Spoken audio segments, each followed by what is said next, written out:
In a post-apocalyptic world, Anne lives alone on a farm with her dog. To survive, she regularly travels to a nearby abandoned town to collect supplies. Each time, she fully covers her body to protect herself from radiation and carries an oxygen tank to avoid breathing contaminated air. Since her farm lies deep in a valley, the walk is long, but it is worth it because the valley appears untouched by radiation. After every trip, she carefully washes herself to remove any possible exposure. At night, Anne shares her bed with her dog to ease the loneliness. Her days are quiet and repetitive. She checks the animals, repairs fences, inspects traps in the forest, and hunts rabbits with the help of her dog's sharp sense of smell. One day, Anne comes across an abandoned vehicle on the road. As she approaches, her dog senses someone nearby and alerts her. They hide in the tall grass and watch a man in a protective suit collect his wagon before moving on. Shocked to see another survivor, Anne secretly follows him. The man scans the area with a device, confirms it is radiation-free, and removes his helmet. Relieved, he celebrates by taking off his suit as well. When Anne reveals herself near a waterfall, she finds the man, John, washing. She rushes to warn him, but since she is holding a hunting gun, John assumes she is a threat and points his weapon at her. He fires a warning shot and demands to know where the others are.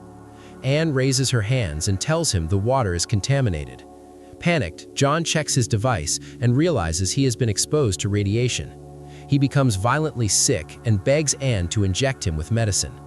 Fearing his desperation, she hesitates until he throws away his gun and promises not to harm her.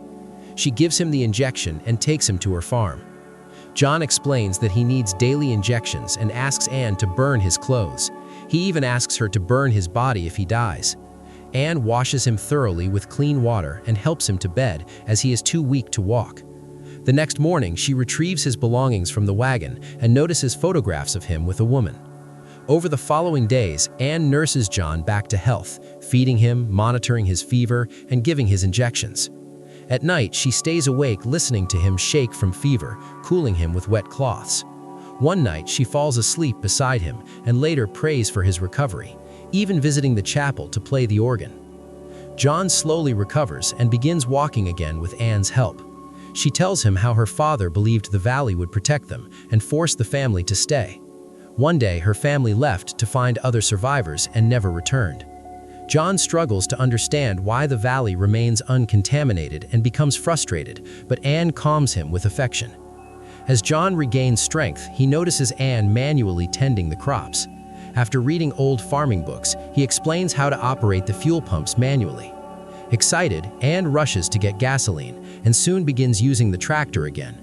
John watches from afar through a rifle scope as she happily works the land with her dog chasing after the tractor. That night, John prays before dinner and reveals he survived because he had been working in a government bunker as a researcher. He left because he felt trapped and wanted a real life again. He mentions the woman in the photos, clarifying she was not his wife. As their bond grows, tension also builds.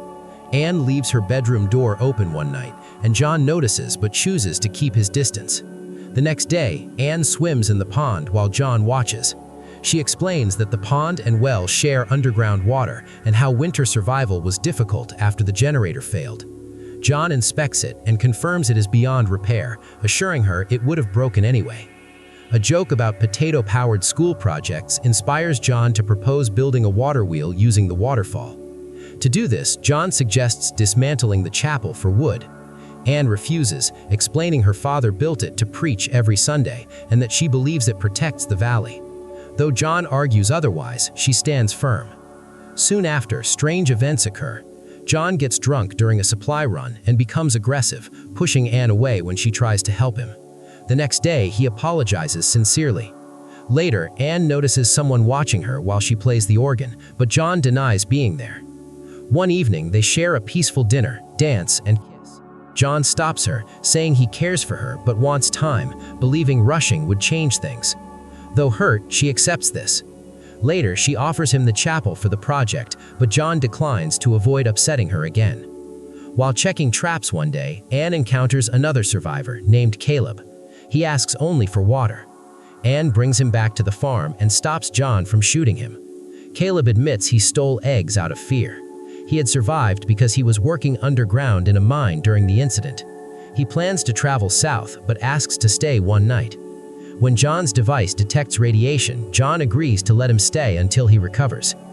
Caleb stays in the house, prays with Anne, and shares stories of his travels. John shares a darker story about a sick teenage boy he encountered and left to die. Caleb later reveals a violent incident in the mine with his co-workers. Anne comforts Caleb, which makes John feel overlooked. Eventually, John admits he killed the boy and believes he may have been Anne's brother. Anne forgives him. The three begin working together. Caleb supports dismantling the chapel, and Anne reluctantly agrees. As they build the water wheel, Anne and Caleb grow closer, causing tension with John. Caleb believes faith protects the valley, something Anne relates to deeply. John grows increasingly jealous and encourages Anne to explore her feelings with Caleb, even though it deeply upsets her. One night, after John confesses his love but passes out drunk, Anne turns to Caleb.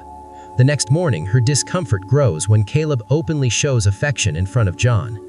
Despite the tension, the men finish the water wheel. During installation, Caleb nearly falls and John saves him twice. The second time, John hesitates before acting. Later, John claims Caleb left to find the southern community. Anne refuses to believe him but cannot find Caleb. John completes the system, restoring electricity to the farm. Later, Anne discovers the chapel organ has been moved to the barn. She plays it while John listens, content in silence.